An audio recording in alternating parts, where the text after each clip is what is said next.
I decided to surprise my wife with dinner at her office after she sent me, I will be working late text. And when I entered her office, I saw my wife and her boss kissing on her office desk.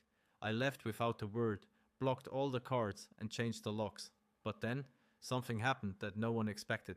My name is Jaden Reed, and let me tell you something about good intentions. They're like GPS directions that lead you straight into a damn brick wall. You think you're being smart, taking the scenic route, only to end up somewhere you never wanted to be in the first place. But I'm getting ahead of myself here. It was a Tuesday night, which should have been my first red flag because nothing good ever happens on a Tuesday. Mondays suck so bad that you expect them to kick you in the teeth. But Tuesdays, they sneak up on you like a passive-aggressive roommate who eats your leftovers and leaves the empty container in the fridge just to mess with your head. I'd been slaving away in the kitchen for 2 hours. And I mean actually slaving, not that half-hearted throw some frozen pizza in the oven nonsense that most guys my age call cooking. No, I went full Gordon Ramsay on this meal, minus the British accent and the creative use of profanity. Lemon herb salmon with this fancy marinade I'd found on some cooking blog that promised it would transport your taste buds to the Mediterranean, garlic rice that smelled so good it could probably cure depression, and green beans that I'd actually trimmed by hand like some kind of domestic god. The whole kitchen smelled like a five-star restaurant, and I was feeling pretty damn proud of myself. This was Casside's favorite meal, the same one I'd made for our second anniversary, back when she still pretended to appreciate the effort I put into these things, back when she'd actually show up to eat it while it was still warm. My phone buzzed with her text, "Working late again. Don't wait up. Sorry babe, red heart." Now, a smarter man might have taken that text at face value, wrapped up the salmon, and called it a night. But apparently, I'd left my common sense in my other pants because instead of being reasonable, I had what I can only describe as a moment of pure, unadulterated stupidity disguised as romantic gesture. Why not surprise her at the office, I thought to myself, like some kind of romantic comedy protagonist who clearly hadn't read the script all the way through. She's been working so hard lately, she probably hasn't even eaten. I'll be the thoughtful husband who brings dinner to his overworked wife. God, I was such an idiot. I packed everything up in those fancy containers we'd gotten as wedding gifts, the ones we'd never actually used because we were always too busy or too tired or too whatever to eat meals that required actual dishes. The salmon went into the big glass container, the rice into the medium one, and the green beans into the small one, all arranged in a paper bag like I was running some kind of gourmet delivery service. The drive across town gave me plenty of time to rehearse my surprise entrance. I'd walk in with this amazing dinner. She'd look up from her computer with those tired eyes, and her whole face would light up. She'd probably tear up a little, the good kind of tears, not the "why are you like this" tears I'd been seeing more often lately. We'd eat together in her office. She'd tell me about whatever project was keeping her so busy, and for once in the past 6 months, we'd actually connect, like we used to. Yeah, that's not how it went down. Her office building was one of those sleek glass towers that screams, "We make more money than you," from every reflective surface. I'd been there maybe 3 times in the 2 years she'd worked there, and each time I felt like I needed a permission slip just to breathe the air. The security guard knew me by now. Nice guy named Frank who always asked about my carpentry work and actually listened to the answers. "Evening, Mr. Reed," Frank said as I signed in. "Mrs. Reed's still upstairs. Working late again, huh?" "You know how it is?" I replied, holding up the bag. "Thought I'd bring her some dinner." Frank smiled. "She's lucky to have you. Elevators to your right." The elevator ride up to the 14th floor felt longer than usual, probably because I was bouncing on my heels like a kid on Christmas morning. The numbers ticked by 8, 9, 10, and I kept adjusting the bag, making sure everything was still warm, still perfect. 14. Ding! The hallway was mostly dark except for the emergency lighting and the soft glow coming from under a few office doors. Cassitte's office was at the end of the hall, corner office, with her name on a fancy brass nameplate that had cost more than most people's monthly grocery budget. I could see lights spilling out from under her door, could hear voices, her voice and someone else's, probably a conference call. I thought she'd been having a lot of those lately. I didn't knock. Why would I? I was her husband bringing her favorite meal. I had every right to walk into my wife's office, especially when she was working late, and probably hadn't eaten anything since her morning coffee and whatever sad desk salad she'd grabbed for lunch. I turned the handle and pushed the door open with my shoulder, already smiling, already preparing my surprise voice.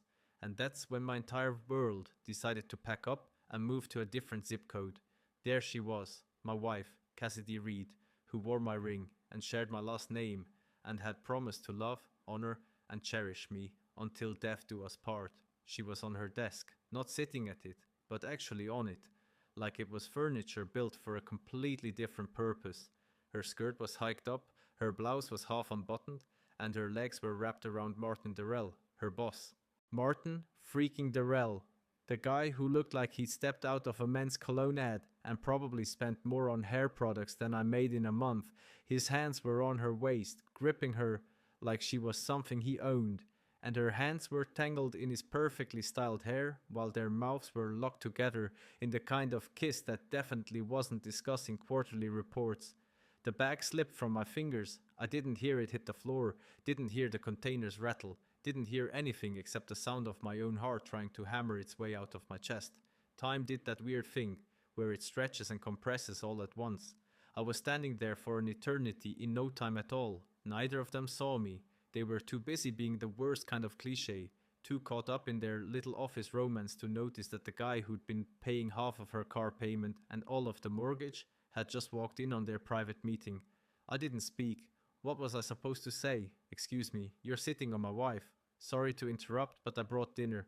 Hey honey, how was your day? Instead, I did the only thing that made sense in the moment of complete senselessness.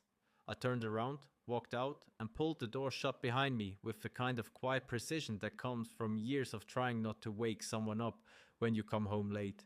The walk back to the elevator felt like swimming through concrete. My legs moved, but I couldn't feel them. The elevator arrived. The doors opened. I got in. Frank said something to me on the way out, but it sounded like he was talking through water. I got in my truck, started the engine, and drove home through the same streets I'd driven 20 minutes earlier, when I was still stupid enough to think that bringing your wife dinner was a romantic gesture, instead of the setup for the worst punchline of your life. You know what they don't tell you about having your life implode? It's not dramatic like in the movies. There's no swelling orchestral music, no dramatic monologue, no slow motion breakdown in the rain. Nope.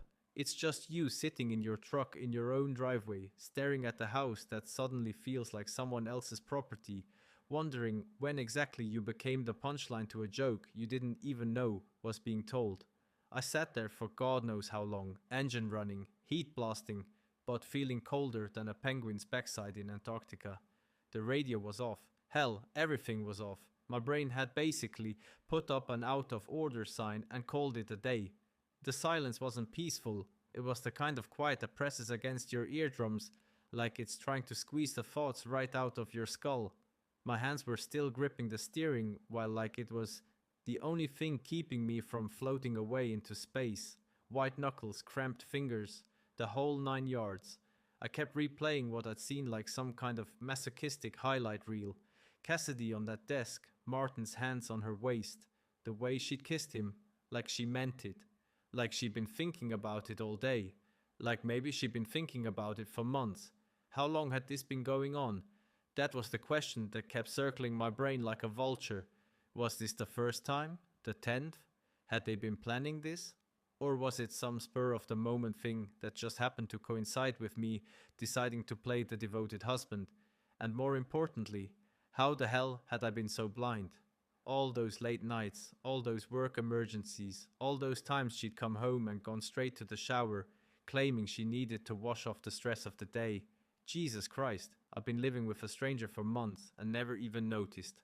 But here's the thing about rock bottom. Once you hit it, you've got two choices. You can lie there and let it crush you, or you can use it as a foundation to build something better. And sitting in that driveway feeling sorry for myself wasn't going to change the fact that my wife was probably still wrapped around her boss like a cheap suit. So, I did what any reasonable man would do in this situation. I went full nuclear. First stop, online banking.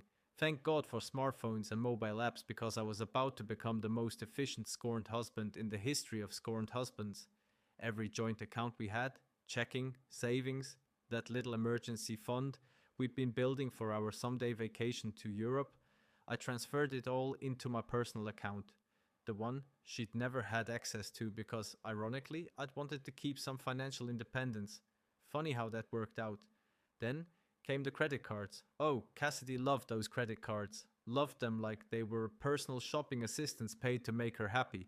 Well, guess what? Shopping spree's over, sweetheart. Every card she had access to cancelled faster than you could say adultery. The joint cards, the ones where I'd added her as an authorized user, even that stupid store card she talked me into getting because it would save us money on home goods. All of them gone. My phone kept buzzing with confirmation texts and emails. Your card ending in 4782 has been successfully cancelled. Account transfer of $47,332 has been completed. Each notification felt like a small victory, like I was finally doing something instead of just sitting there like a deer in headlights. But I wasn't done, not even close. The house keys were next. Now, I'm a carpenter by trade, which means I know a thing or two about locks and security. I'd installed our deadbolts myself, picked out the hardware, the whole deal, and now I was going to change every single one of them. I had a spare set in my truck. Always keep backup hardware when you're in the trades. And within 30 minutes, every lock on our house had been rekeyed. Then came the digital stuff, email accounts, Netflix passwords, Spotify, Amazon Prime, that meal delivery service she was always using. I changed every single password on every single account that had my name or my credit card attached to it. She'd been locked out of our digital life as thoroughly as she'd been locked out of our physical one. My phone started ringing. Cassidy. I watched it buzz on the dashboard. Her contact photo, some selfie we taken last Christmas where we both looked happy and in love lighting up the screen. I let it go to voicemail. It rang again and again. By the fourth call, I just turned the damn thing off. That's when I realized I couldn't stay here. Not tonight. Maybe not ever. This house, our house, suddenly felt like a crime scene. Every room held memories that had just been poisoned. Every piece of furniture was a reminder of a life that had apparently been a lie. I needed space to think, space to breathe, space to figure out what the hell came next. Tyson, my best friend since college, the guy who'd been my best man, the one person who'd always told me the truth even when I didn't want to hear it. If anyone would understand this situation, it would be him. More importantly, if anyone would let me crash on their couch without asking 20 questions, it would be him. I pulled out my phone and sent him a text.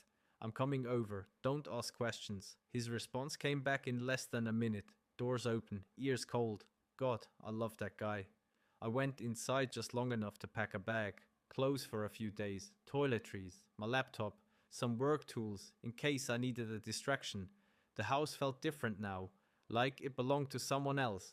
Every photo on the walls, every little decorative touch Cassidy had added, it all looked fake now, like props in a play I'd been performing in without realizing it. I left my wedding ring on the kitchen counter, right next to the coffee maker she used every morning, where she'd be sure to see it. No note, no explanation. Just a ring sitting there like a period at the end of a sentence. Then I walked out of that house, threw my bag in the truck, and drove away without looking back. Not once. Because sometimes the best thing you can do is know when the show's over, even if you're the last one to realize you were never the star. You were just the guy paying for the theater. Tyson's place was exactly what you'd expect from a guy who'd been single for 3 years and had given up pretending he was going to settle down anytime soon. The apartment screamed functional bachelor pad, leather couch that had seen better days, a coffee table made from reclaimed wood that he'd probably built himself during one of his weekend warrior phases, and a kitchen that looked like it was used primarily for reheating pizza and storing beer. But you know what? It felt more like home than my actual home had in months. He opened the door before I even knocked, took one look at my face, and stepped aside without saying a word. That's real friendship right there. Knowing when someone needs space to breathe before they need advice, sympathy, or 20 questions about what went wrong. He just pointed toward the couch, disappeared into the kitchen, and came back with 2 ice-cold Budweisers. Rough night, he asked, settling into his recliner like we were just hanging out watching the game instead of me having a full-blown life crisis in his living room. You could say that. I took a long pull from the beer and felt some of the tension in my shoulders start to loosen. Found Cassidy playing tonsil hockey with her boss on her office desk. Tyson nearly choked on his beer. Jesus Christ, man. Are you serious? Dead serious. Walked in expecting to surprise her with dinner. Got surprised with dinner, and the show instead. The sarcasm was coming easier now, like my brain was finally catching up to what had happened and defaulting to dark humor as a coping mechanism. That's... He paused, clearly trying to find the right words.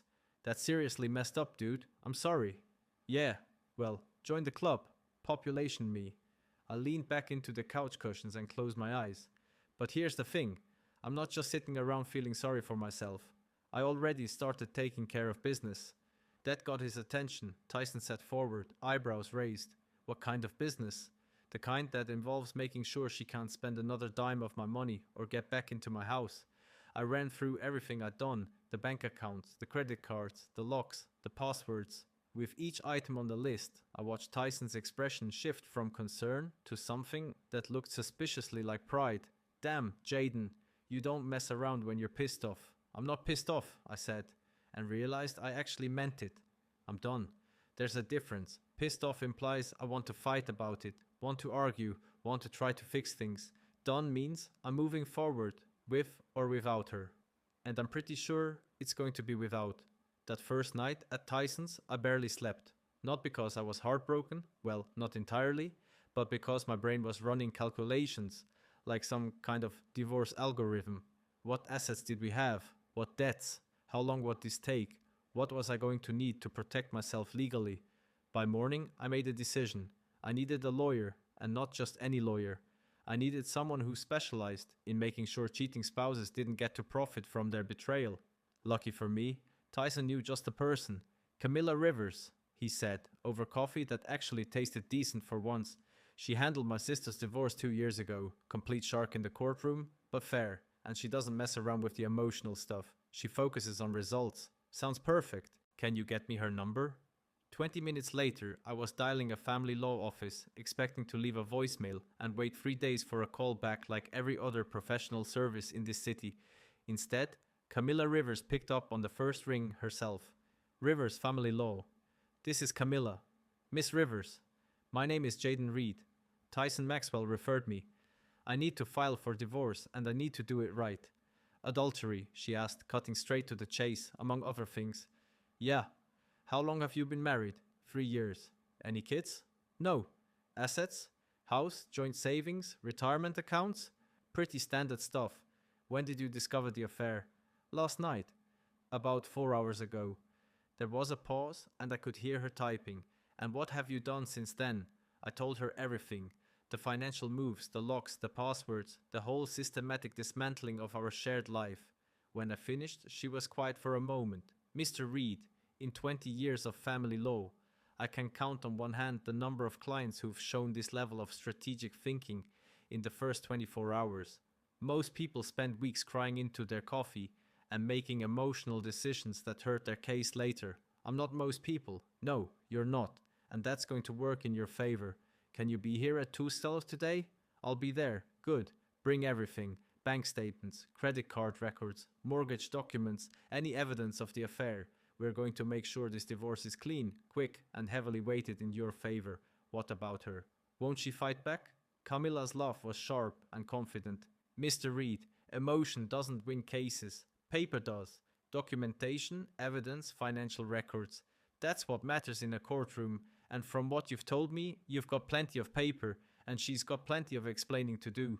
One more thing, I said. I want this handled quietly. No drama, no public scenes. I just want out. Understood? We'll serve her professionally and proceed by the book. But make no mistake, quiet doesn't mean weak. We're going to protect you. I was making decisions instead of just reacting to Cassid's choices. I wasn't waiting around for her to come home and explain. Wasn't hoping we could work things out. Wasn't even particularly interested in hearing her side of the story. Tyson came back from his morning run and found me sitting on his couch with my laptop, already working on organizing financial documents. How you feeling, man? Honestly, better than I have in a long time. I looked up from the screen. I think I've been waiting for an excuse to get out of that marriage for months. I just didn't want to admit it. Sometimes it takes getting hit by a truck to realize you were standing in the middle of the road, he said. Yeah, well, this truck just did me a favor. Now I know exactly where I stand. And more importantly, I know exactly what I need to do about it. And for the first time since this whole mess started, I actually meant it. You know what's funny about betrayal? Just when you think you've hit rock bottom, life hands you a shovel and says, "Keep digging, champ, there's more down there." I'd been staying at Tyson's for exactly 1 week, and I was finally starting to feel like I had some control over this situation. The lawyer was handling the paperwork. I'd successfully avoided all of Cass's increasingly desperate phone calls, and I was even sleeping through the night without waking up in a cold sweat. That's when my phone buzzed with a message from someone I barely knew, Marley Shaw. I had to think for a minute before I could even place the name. She worked with Cassidy, some kind of marketing coordinator or project manager. I think we met exactly once at the company Christmas party last year. She seemed nice enough, kind of quiet, the type who probably saw everything, but didn't say much about what she observed. Not exactly someone I'd expect to hear from during my personal apocalypse. The message was short and to the point. "You deserve to see this." Attached was a screenshot that made my blood run colder than a polar bear's lunchbox. It was a text conversation between Cassidy and Martin, and the timestamp showed it was from 3 weeks ago. 3 weeks. While I was cooking her favorite dinners and asking about her day, and generally being the world's most oblivious husband, she was having text conversations that read like a masterclass and calculated manipulation. Martin, when are you going to tell him? Cassidy, not yet. The mortgage is almost paid off. Another 6 months, maybe 8. Martin, I hate this sneaking around. Cassidy, just be patient. Let Jaden pay off the house, then I'll file. Half of everything becomes mine anyway. Martin, what if he finds out? Cassidy, he won't. He's too trusting, too busy trying to be the perfect husband to notice what's happening right under his nose. Martin, and after Cassidy, after we can stop pretending. I'll have the house equity, half the savings, and alimony if I play it right. Then we can do whatever we want. I read it 3 times before my brain fully processed what I was looking at. This wasn't some spontaneous affair that had gotten out of hand. This wasn't a moment of weakness or a mistake, or any of the other excuses people use when they get caught cheating. This was a plan. A calculated, cold-blooded, long-term plan to use me as a personal ATM while she built a new life with her boss. My hands were shaking so hard I almost dropped the phone. The betrayal I discovered a week ago suddenly felt like amateur hour compared to this. She hadn't just cheated on me, she'd been actively planning to financially ruin me while I paid for the privilege. Just let Jaden pay off the mortgage, like I was some kind of useful idiot whose only purpose was to clear the debt so she could cash out. Too trusting, too busy trying to be the perfect husband. Jesus Christ. She'd been laughing at me for months while I cooked her dinner and asked about her day and worried about why she seemed so distant lately. I forwarded the screenshot to Camilla Rivers before I even finished reading it the 3rd time. Her response came back faster than a NASCAR pit crew. "This changes everything. Can you meet me in an hour?" Tyson took one look at my face when I showed him the screenshot and just shook his head. "Man, I thought she was just cheating. This is next level evil." "Yeah. Well, apparently I've been married to a sociopath for 3 years and never noticed." I was pacing around his living room like a caged animal, my brain trying to process the full scope of what I just learned. "How long do you think this has been going on? The planning?" "I mean, based on this conversation, months, maybe longer." Tyson was reading over the messages again, his expression getting darker with each line. "Dude, she was never planning to stay married to you. This whole thing was just a business transaction to her. That hit me like a punch to the gut, but it also explains so much. The distance I've been feeling, the way she'd seemed more interested in her phone than in conversation, the way she'd stopped talking about future plans or vacation ideas or anything that extended beyond the next few months. She hadn't been having marital problems, she'd been executing an exit strategy. At Camilla's office, I felt like I was walking into mission control for the most important operation of my life. She had the screenshot printed out and spread across her desk alongside all the other documents we've been gathering. "Mr. Reed, this is what we call a smoking gun," she said, tapping the printout with her pen. "Intent to defraud, premeditated financial manipulation, evidence of a conspiracy to commit adultery for financial gain. This doesn't just help your case, this decimates hers. What does this mean practically speaking? It means we're not just filing for divorce anymore. We're going after her for fraud. She used deception to maintain access to marital assets while planning to leave the marriage. That's textbook financial abuse." Camilla's smile was sharp enough to cut glass. In simple terms, she's not getting half of anything. If we play this right, she might be lucky to walk away with her car and her clothes and the house. The house she was planning to steal half of after you paid it off. She'll be lucky if she doesn't have to pay you damages. Camilla leaned back in her chair, looking like a lawyer who'd just been handed a case she couldn't lose. This screenshot proves intent, Mr. Reed. She wasn't just cheating, she was running a long-term con game, and you were the mark. I sat there staring at the evidence of my wife's calculated betrayal. And you know what the weirdest part was? I wasn't even hurt anymore. I was just angry. Not the hot, explosive kind of angry that makes you do stupid things, but the cold, focused kind that makes you dangerous. So, what's our next move? We document everything, every conversation, every financial transaction, every piece of evidence that shows this was premeditated. And then, we serve her with papers that will make her realize she picked the wrong guy to scam. How long will this take with evidence like this? Not long. And Mr. Reed, Camilla looked up from her notes with something that might have been respect. I've been doing this for 20 years. I've seen a lot of cheating spouses, but I've never seen someone document their own fraud this thoroughly. She basically wrote our case for us. As I walked out of that office, I realized something had fundamentally changed.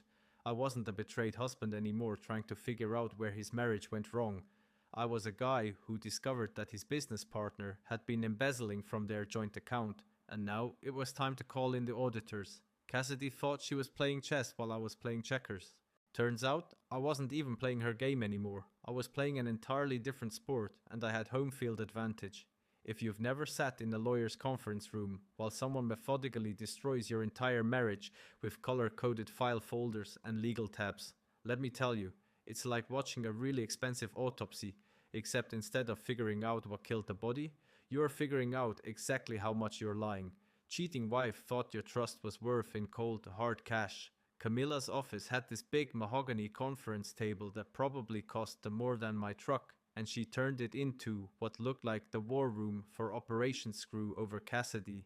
I'm talking full-scale military planning here, complete with documents sorted by date, relevance, and what she called evidentiary value, which was apparently lawyer speak for how badly this will hurt her in court. Mr. Red, what we're building here isn't just a divorce case, Camilla said, spreading out bank statements like she was dealing cards in the world's most expensive poker game. We're building a fraud case with a divorce attached. There's a difference, and that difference is going to save you a lot of money. She wasn't kidding about the organization. Every receipt I brought in, every bank statement, every credit card transaction, it was all there, sorted into neat little piles that told the story of my marriage in a way that was both completely accurate and absolutely devastating. Financial manipulation, she said, tapping the first stack. These were copies of all the joint account statements showing how Cassidy had been steadily increasing her spending over the past 8 months, while I'd been focused on paying down the mortgage.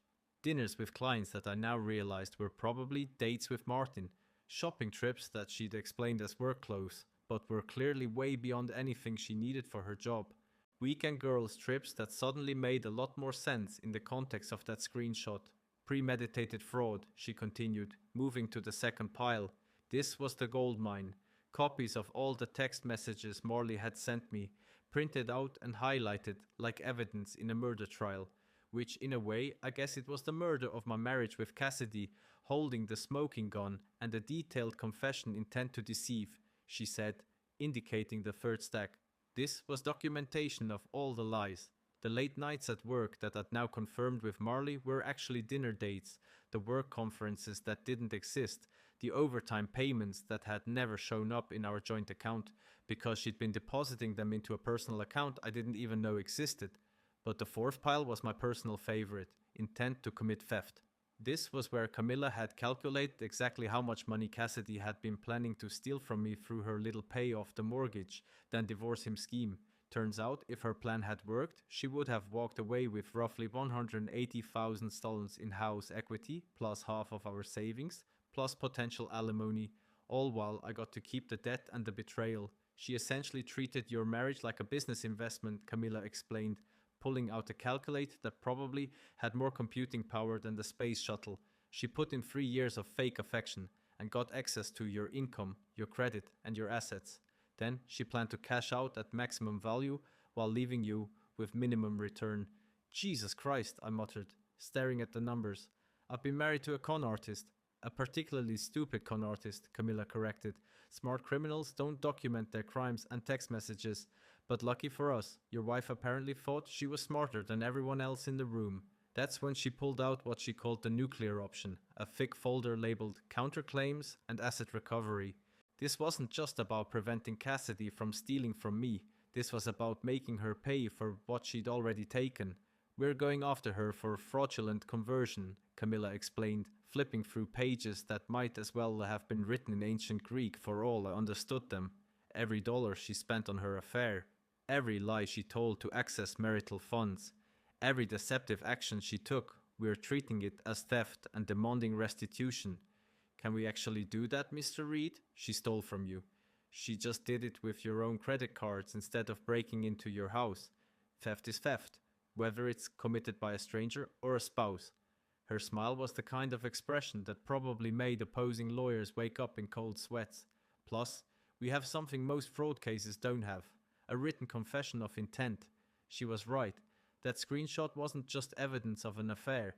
It was Cassidy literally admitting that she was using me to pay off the house so she could steal half of it. In legal terms, that was apparently like robbing a bank and then mailing the police a detailed plan of how you were going to rob the bank. So, what happens next? Next, we file not just for divorce, but for fraud, breach of fiduciary duty, and intentional infliction of emotional distress. We're asking for full ownership of the house, reimbursement for all the marital funds she misappropriated, and punitive damages for the fraudulent scheme. And if she fights it, Camilla held up the screenshot with this, she can't fight it. The best she can hope for is that we don't pursue criminal charges for fraud. That stopped me cold. Criminal charges. What she did isn't just grounds for divorce, Mr. Reed. It's potentially criminal fraud. She used false pretenses to obtain and misuse marital assets with the intent to permanently deprive you of your property. That's textbook theft by deception. She paused, studying my expression. Now, we probably won't pursue criminal charges unless she forces our hand, but the possibility gives us significant leverage in negotiations. I sat back in my chair trying to process the scope of what we were doing. A week ago, I thought I was just a guy whose wife was cheating on him. Now, I was apparently the victim of an elaborate financial crime that could send my wife to prison if we decided to push it that far. There's one more thing, Camilla said, pulling out a final document. We need to discuss your emotional state. Courts take intentional infliction of emotional distress seriously, especially when it's this calculated. The fact that she planned this betrayal for months, used your trust against you, and documented her intent to defraud you, that's not just adultery, that's psychological torture. I'm not looking for sympathy money, I said. This isn't sympathy money. This is holding her accountable for the full scope of what she did to you. She didn't just cheat, Mr. Reed. She systematically destroyed your ability to trust, your financial security, and your emotional well-being as part of a calculated plan to steal from you. That has value, and she needs to pay for it. Looking at that conference table covered with the evidence of my wife's betrayal, organized into neat little piles that told the story of how thoroughly I'd been played, I realized something important. I wasn't the victim anymore, I was the plaintiff. And apparently, I had one hell of a case. You know what's hilarious about people who get caught red-handed? They always think the problem isn't what they did, it's that they got caught doing it.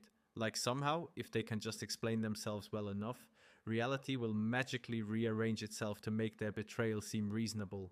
Cassidy apparently got the memo that I'd gone full nuclear on our marriage because my phone started buzzing like a hornet's nest about 2 days after Camilla filed the papers. And I mean buzzing constantly. Texts, calls, voicemails, even a couple emails to accounts I'd forgotten she had access to. It was like watching someone try to put out a house fire with a squirt gun. Desperate, pathetic, and absolutely doomed to fail. The first wave was pure panic mode. Jaden, please call me. We need to talk. I can explain everything. This isn't what you think. Please don't do this to us. Classic cheater playbook. Chapter 1. Deny, deflect, and hope your victim is stupid enough to believe that what they saw with their own eyes was somehow a misunderstanding. I didn't respond. Camilla had been crystal clear about that. Silence is your strongest weapon, she said, Every word you say to her can potentially be used against you. Every word she says to you can potentially be used against her. Let her panic, let her make mistakes, let her dig her own grave with increasingly desperate messages. And boy, did she ever dig. By day 3, the messages shifted from panic to bargaining. I know you're hurt, but we can work through this. What we had was real, Jaden. Don't throw it all away over one mistake. I'll quit my job. I'll do whatever it takes. One mistake. Like 3 months of planning to defraud me was just an oopsie, like accidentally putting salt in the coffee instead of sugar. But here's where it got really interesting. Martin started texting me, too. Because apparently, when your affair partner's husband discovers your little scheme and lawyers up, the natural response is to reach out personally and try to smooth things over like you're all adults who can work this out over a beer. Jaden, I want you to know that what happened between Cassidy and me wasn't planned. It just happened, right? It just happened for months with detailed text conversations about timing and financial strategy. Completely spontaneous, I'm sure. I never meant for anyone to get hurt. A yes, the classic, I'm sorry you're upset that I deliberately hurt you. Non-apology. This guy was really hitting all the greatest hits of corporate damage control. I think we should meet and talk this through like men. Like men. As if there was some kind of masculine honor in sitting down with the guy who'd been banging your wife while she plotted to steal your house. As if this was some kind of gentleman's disagreement that could be resolved with a firm handshake and a mutual understanding. The best part, he actually suggested we meet at a coffee shop to clear the air. Yeah, let me just pencil in a nice chat with my wife's affair partner right between my therapy session and my meeting with the fraud investigator. I'm sure that'll go great. I showed all the messages to Tyson, who read them with the kind of expression you'd have while watching someone step on rakes in their own backyard. Dude, they have no idea how screwed they are, do they? Not a clue, I said. They think this is relationship drama. They don't realize it's a criminal investigation waiting to happen.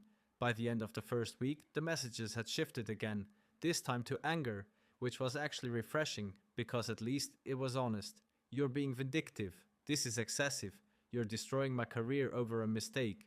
I never thought you were this cruel. Cruel? That was rich coming from someone who'd spent months planning to financially ruin me while I cooked her dinner and asked about her day. But that's the thing about people who think they're smarter than everyone else. They genuinely believe that getting caught is unfair, like they deserve to get away with it, because they'd put so much effort into the planning. The voicemails were even better. Cassidy crying, begging, explaining that she'd just been confused and scared about our future. Martin leaving these weird formal messages that sounded like he was reading from a script his own lawyer had probably written. I want to clarify that any relationship intent to harm my marriage, like marriage, is some kind of third party that can be injured independently of the people in it. Like he'd accidentally rear-ended my marriage in a parking lot instead of deliberately planning to steal half my assets while screwing my wife on her office desk. But the messages that really got to me were the ones where Cassidy tried to rewrite history. You know, our marriage hasn't been good for months. We've been growing apart anyway. I was going to talk to you about counseling. Suddenly, our entire relationship was retroactively terrible, and her affair was somehow a reasonable response to problems I didn't even know we had. That's when I realized something important. She actually believed this stuff. She'd rewritten our entire marriage in her head to justify what she'd done, and now she was genuinely confused about why I wasn't going along with her revised version of events. In her mind, she wasn't a scheming adulteress who'd planned to defraud me. She was a woman trapped in an unhappy marriage who'd found solace in the arms of another man. The cognitive dissonance was actually impressive. She'd managed to convince herself that planning to steal half my house after I paid it off was somehow morally superior to just asking for a divorce up front. Like the elaborate deception was actually a kindness, sparing me the pain of knowing she wanted out until after I'd served my purpose as her personal mortgage payment service. Tyson found me one evening sitting on his couch with my phone turned off, just staring at the wall. "You okay, man?" "Yeah," I said, and I actually meant it. I'm just amazed at how thoroughly I didn't know the person I was married to. That's not on you, dude. Sociopaths are good at hiding what they are. The weird part is, I'm not even angry anymore. I'm just done. Like completely done. She could send me 1,000 more messages and it wouldn't change anything. She could show up here with tears and apologies and promises to change, and it still wouldn't matter because you finally see her for what she really is. Because I finally see me for what I really am, I said. And what I am is someone who deserves better than spending his life with someone who thinks love is a long-term investment strategy. My phone stayed off for the rest of the night, and for the first time since this whole mess started, the silence felt like peace instead of emptiness. There's something deeply satisfying about watching karma show up to work right on time, wearing a crisp uniform and carrying official paperwork.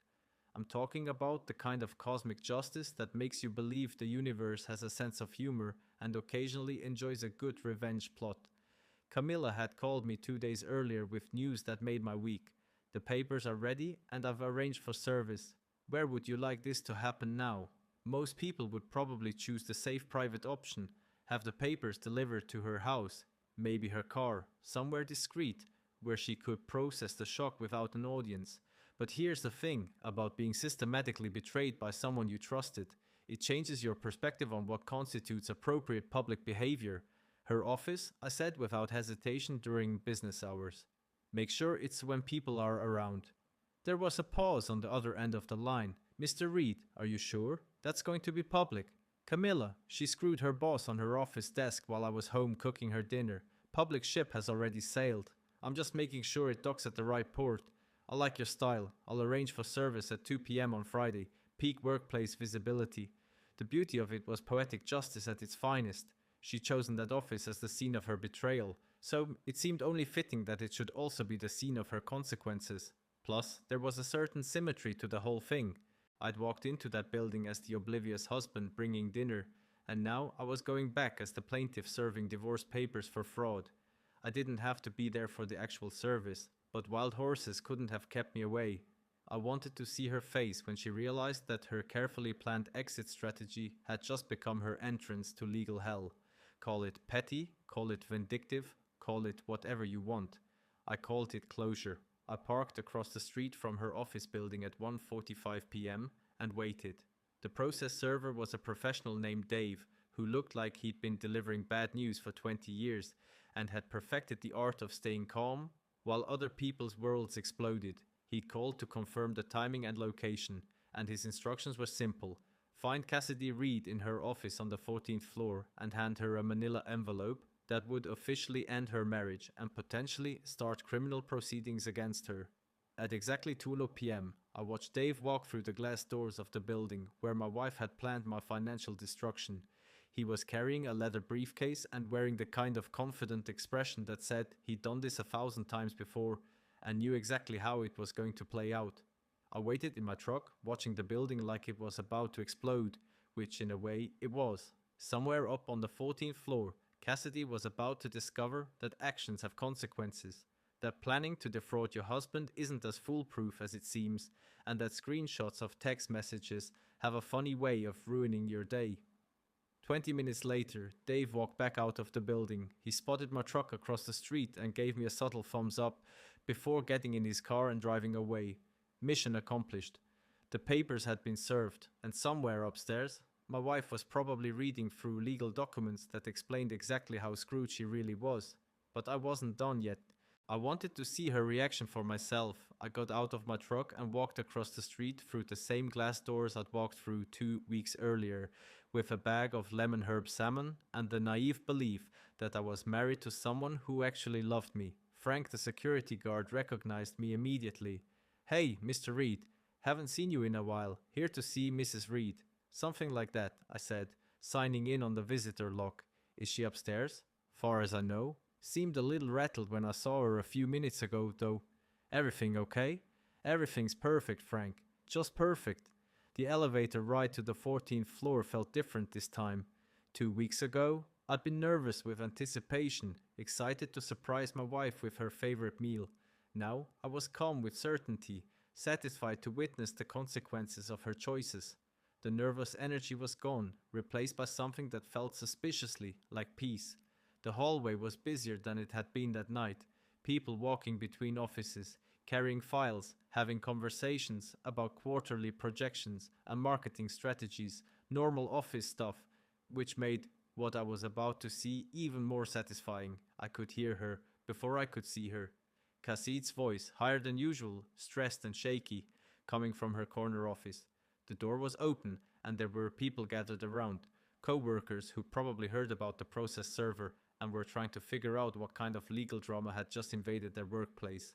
I positioned myself where I could see into her office without being obvious about it, and there she was sitting at her desk, the same desk where she'd been kissing Martin 2 weeks earlier, holding a manila envelope and looking like someone had just told her that the apocalypse had been scheduled for next Tuesday.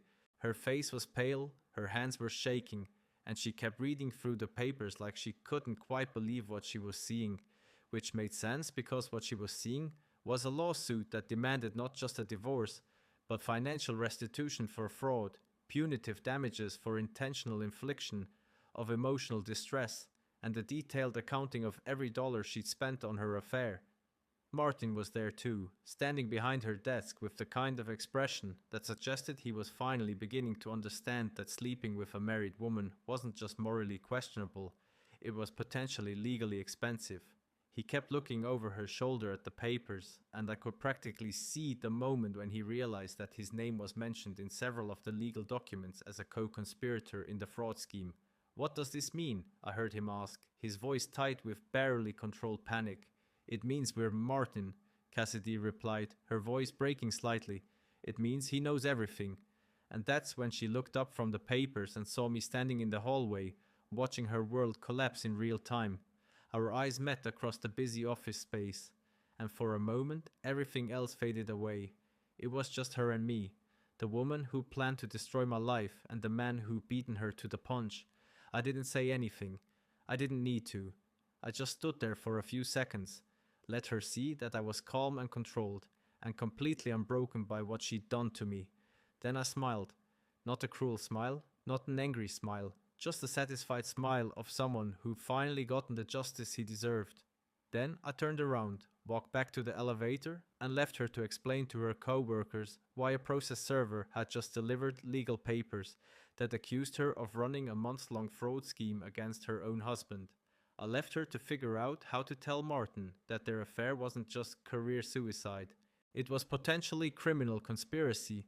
I left her to deal with the consequences of thinking she was smarter than the guy who'd been cooking her dinner while she planned to steal his house.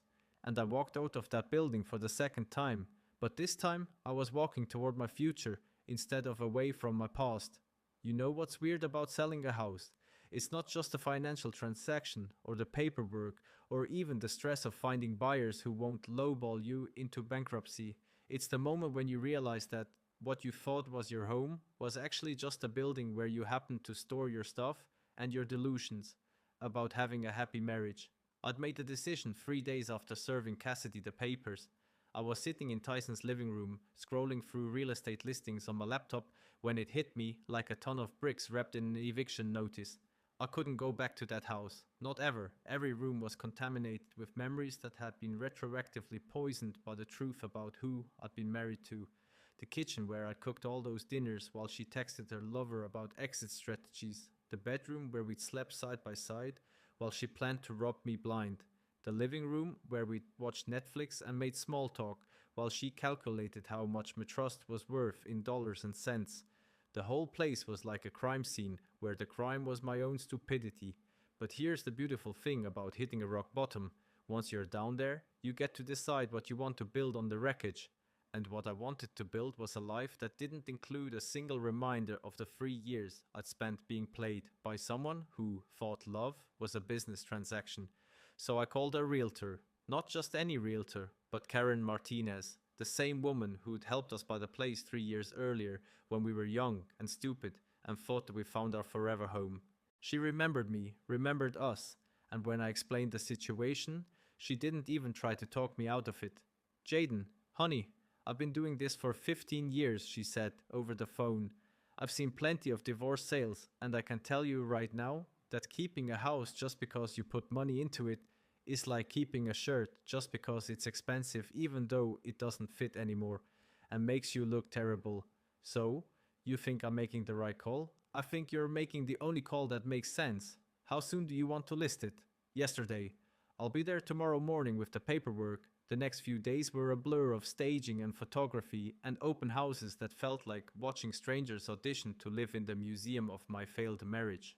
Potential buyers walked through the rooms where my life had fallen apart, commenting on the hardwood floors I'd refinished myself and the kitchen backsplash Cassidy had picked out during one of our weekend trips to Home Depot. "This is a lovely space," one woman said, standing in the kitchen where I'd cooked that final dinner. "Very romantic." "Yeah," I said, "it's got character." What I didn't say was that the character was naive husband gets systematically destroyed by sociopathic wife, but that probably wasn't going to help with the sale. The house sold in 6 days. 6 days.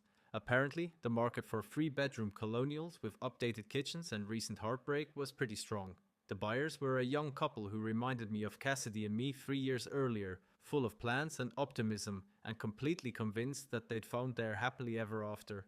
I almost felt sorry for them, not because the house was cursed or anything, but because they had that same look Cassidy and I had probably had when we first walked through these rooms. That this is where we'll build our life together. Expression that's equal parts hope and delusion.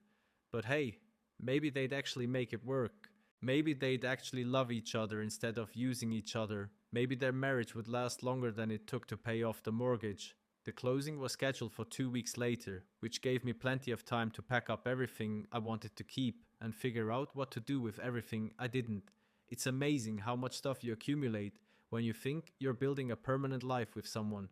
Wedding presents we'd never used, furniture we bought for rooms we planned to redecorate, pictures of trips we'd taken back when I thought her smiles were genuine. I kept the tools, obviously, my workshop equipment, my truck, my clothes, and exactly 3 pieces of furniture. The leather chair my dad had given me when I graduated college, the coffee table I built myself, and the bed from the guest room, because there was no way in hell I was keeping the mattress where my wife had probably been fantasizing about her boss while I slept next to her. Everything else went to charity, got sold online, or found its way to the curb with a free sign. The dining room set we saved up for, the living room furniture we picked out together, the decorative crap that had turned our house into what she called a home. All of it had to go. Not because I was being vindictive, but because keeping any of it felt like preserving evidence of a crime. The hardest part was the photos. We'd had pictures everywhere, wedding photos, vacation shots, candid moments from before I knew I was living with a con artist. I spent an entire afternoon going through them, and it was like watching a documentary about someone else's life. There we were at the beach in Florida, looking happy and in love. There we were at my sister's wedding, dancing like we meant it. There we were on Christmas morning, exchanging gifts and acting like we had a future together. I kept exactly 1 photo, not because I missed her or missed what we'd had, but because I needed to remember what lies looked like when they were smiling at you. I needed a reminder that people can fake anything if the payoff is big enough. The rest went in the trash, every single one. 3 years of documented deception straight into the garbage where they belonged. 2 weeks later, I sat in the lawyer's office, not Camilla's office, a different one that handled real estate, and signed papers that officially transferred ownership of my former home to people who still believed in happy endings. The check I walked out with was substantial enough to give me options, which was more than I'd had when this whole nightmare started. That evening, I stood in the driveway of what was no longer my house, holding the keys I just handed over to the new owners. The place looked the same from the outside, same mailbox, same front door, same windows that had witnessed the slow-motion destruction of my marriage. But it felt different. It felt like someone else's problem. I got in my truck and drove away without looking back, not because I was too hurt to look, but because there was literally nothing behind me worth seeing. The house where I'd been lied to, cheated on, and financially manipulated was someone else's fresh start now. And for the first time in months, that felt exactly right. You know what's funny about starting over? You spend so much time planning your dramatic exit from your old life that you forget to plan your equally dramatic entrance into your new one. So, there I was, officially divorced, financially intact, thanks to Camilla's legal wizardry, and completely homeless by choice, standing in the middle of downtown looking for an apartment like some kind of middle-aged college kid. The loft I found wasn't what you call luxury living, but it had 3 things going for it. Exposed brick walls that reminded me why I liked working with my hands, huge windows that let in enough light to make the place feel optimistic instead of depressing, and rent that wouldn't require me to eat ramen noodles for the next 5 years.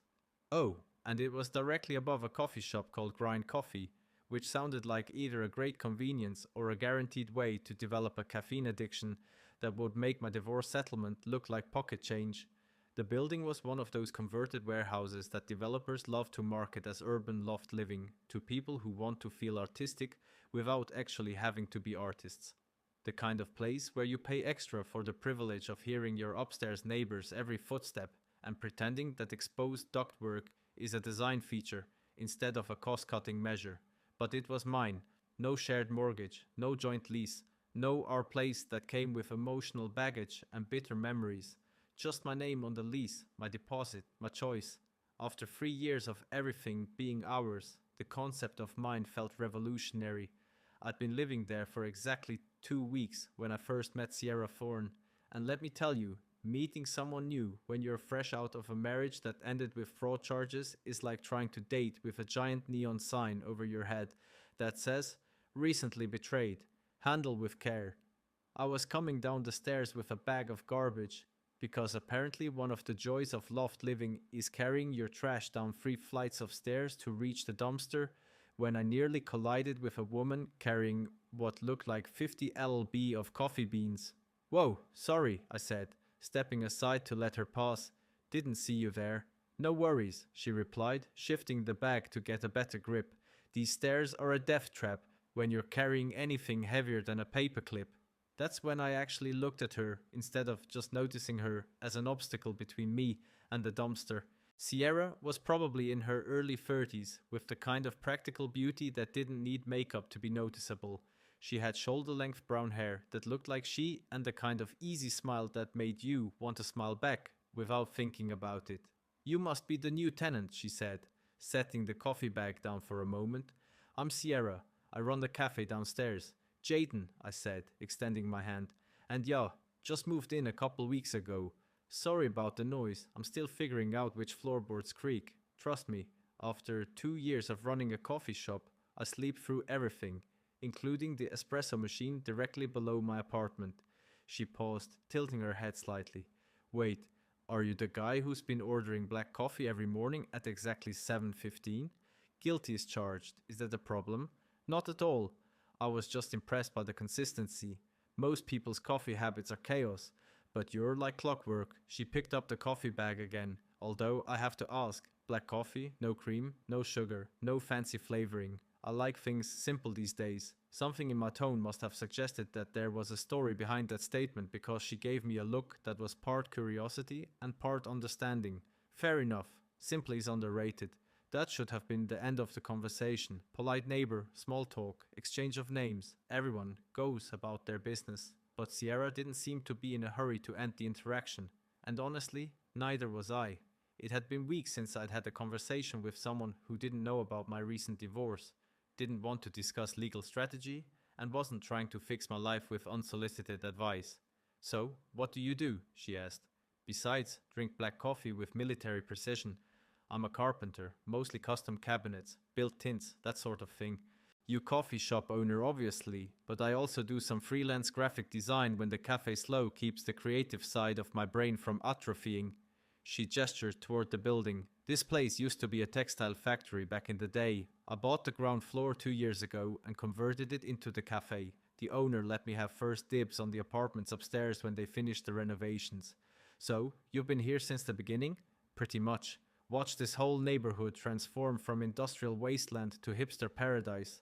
She paused, studying my face with the kind of direct attention that suggested she was good at reading people. "What about you? What brought you to downtown loft living?" And that's where things got complicated, because the honest answer was, my wife was cheating on me while planning to steal half my assets.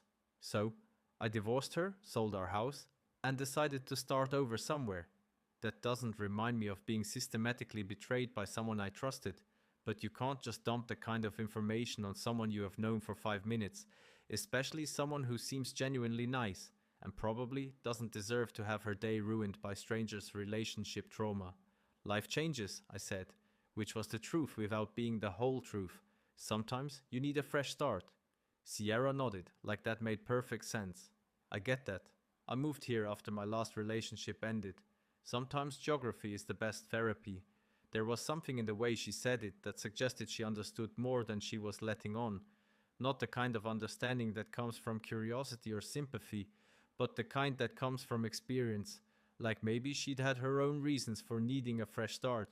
Well, she said, picking up the coffee bag again, if you ever get tired of black coffee, come down and try something with more personality. I make a mean maple bourbon latte that might change your mind about simple being better. I'll think about it, I said, and realized I actually meant it. Good. And Jaden. She was halfway down the stairs but turned back to look at me.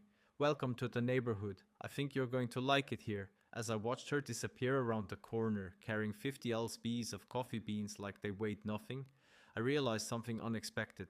For the first time in months, I was looking forward to tomorrow morning's coffee run. You know what's really twisted about the human brain? Just when you think you've successfully moved on from someone who systematically betrayed you, just when you've built a new life and found someone who treats you like a human being instead of a walking ATM, the past shows up at your door like an unwanted pizza delivery that you never ordered and definitely don't want to pay for.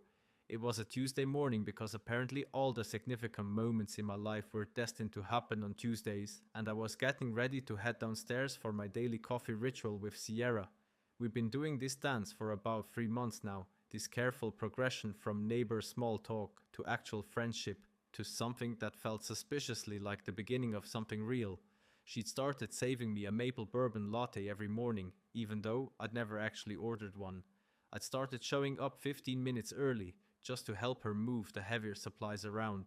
We'd progressed from standing at the counter to sitting at the corner table, from talking about the weather to talking about everything else. And somewhere along the way, I'd stopped thinking about Cassidy every time someone mentioned trust or marriage or the future. Then the doorbell rang. I opened the door expecting to see a delivery driver, or maybe Tyson dropping by unannounced.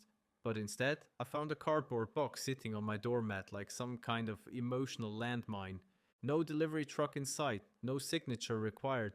Just a medium-sized box with my name written on it. And handwriting I recognized like a scar. Cassid's handwriting. The same loops and curves that used to write grocery lists and birthday cards, and apparently text messages about how easy I was to manipulate. There was a note taped to the top. Jaden, I know you probably don't want to hear from me, but I found these things while packing up my stuff. I thought you might want them. If you want to throw them out, I understand. I just didn't want to forget what we had, even if it wasn't real for me the way it was for you. See, even her apology was a backhanded insult. What we had wasn't real for her, but apparently she assumed it was real for me, like I was some kind of emotional simpleton who'd been genuinely invested in our marriage, while she was running a long-term con. The nerve of this woman was honestly impressive. I stared at that box for about 5 minutes, debating whether to just throw it in the dumpster without opening it. Whatever was inside, photos, letters, mementos from our relationship, it was guaranteed to be either painful or infuriating or both. Why voluntarily sign up for that kind of emotional damage? But curiosity is a hell of a drug, and after 3 months of successfully not thinking about Cassidy, I found myself genuinely wondering what she thought was worth returning. What remnants of our fake marriage did she think I'd want to keep? I was still standing there holding the box when Sierra appeared at the top of the stairs, probably wondering why I hadn't shown up for coffee. "Hey, you okay?" she asked, taking in my expression and the box in my hands. "You look like someone just delivered you a live grenade." "Something like that," I said. "My ex-wife sent me a box of stuff from our marriage. I'm trying to decide whether opening it qualifies as self-harm or closure." Sierra had heard the basic outline of my divorce story over the past few months. Not the gory details about fraud and manipulation, but enough to understand that my marriage had ended badly and that my ex-wife was, in Sierra's words, a piece of work who didn't deserve you. "You want some company while you decide?" she asked. "I can make us some coffee and provide moral support / voice of reason.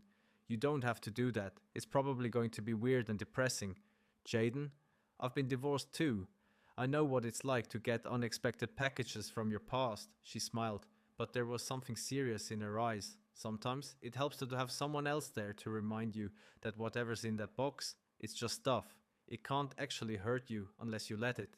So that's how I ended up sitting on my couch with Sierra, drinking maple bourbon lattes at 10 in the morning, while preparing to excavate the remains of my failed marriage. If someone had told me 6 months ago that this would be my life, I probably would have checked them into a mental health facility. I opened the box slowly, like it might contain something explosive, which emotionally speaking, it probably did. The first thing I saw was photos, lots of them. Wedding pictures, vacation shots, random candid moments from 3 years of documented lies. There we were at the beach in Mexico, looking happy and in love. There we were at my nephew's birthday party playing the part of the perfect couple. There we were on our first anniversary exchanging gifts and acting like we had a future together. Looking at these photos now was like watching a movie where you know the twist ending. Every smile looked fake. Every Tinder moment felt calculated. Every expression of love seemed like an Academy Award-worthy performance in the category of Best Actress in a long-term deception. Wow, Sierra said, looking over my shoulder at the photo of Cassidy and me at some work party. She's beautiful. Yeah, she is. Too bad her personality is uglier than a mud fence. Sierra laughed. That's the spirit. What else is in there? Letters, cards I'd written her for birthdays and anniversaries, a ticket stub from the first movie we'd seen together, a pressed flower from some romantic dinner I'd planned. All the little mementos that people collect when they think they are building something permanent instead of being systematically dismantled by someone who thinks love is a business transaction. At the bottom of the box was a letter addressed to me, not a note like the one taped to the outside, but an actual letter, multiple pages sealed in an envelope. You don't have to read that, Sierra said quietly. Not today. Not ever if you don't want to. No, I think I do. I opened the envelope and scanned the first few lines. It was exactly what you'd expect. A long rambling explanation of how sorry she was, how she'd made mistakes, how she hoped I could forgive her someday. The same self-serving nonsense she'd been texting me for weeks after I served her the papers. But here's the thing about closure. It's not about forgiveness or understanding or even moving on. It's about finally seeing something clearly for what it really is.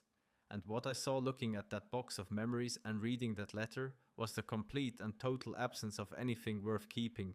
These weren't mementos of a real relationship. They were props from an elaborate performance that I'd been too trusting to recognize as fiction. The photos showed moments that had felt real to me, but were just acting exercises for her. The letters I'd written were genuine expressions of love sent to someone who was calculating their monetary value. You know what's funny? I said to Sierra, closing the letter without finishing it. I thought this would hurt more. What do you mean?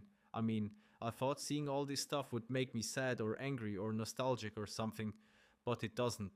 It just looks like evidence from someone else's life. I picked up one photo, a selfie we'd taken on Christmas morning. Both of us smiling at the camera like we were the happiest couple in the world and really looked at it for the first time since everything fell apart. I'm keeping this one, I said. Really? What? Because I need to remember what a lie looks like when it's smiling at you. I need to remember that people can fake anything if the payoff is big enough. I put the photo aside and started putting everything else back in the box. The rest of this can go in the trash. Are you sure, Sierra?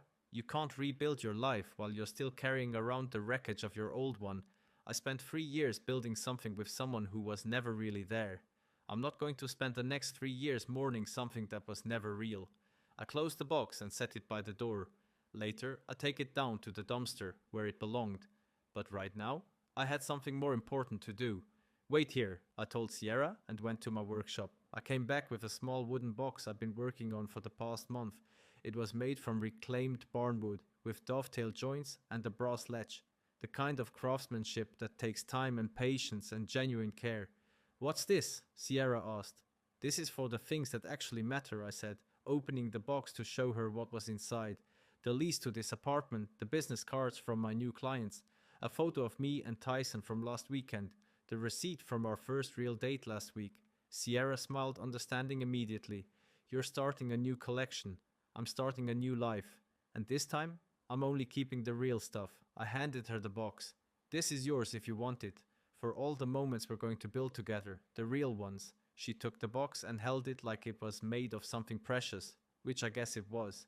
It was made of hope and trust. and the kind of faith that's only possible after you've learned the difference between what's real and what's performance. This time I said, we build something that lasts, and looking at Sierra holding that box and smiling at me like I was someone worth building a future with, I finally believed it was possible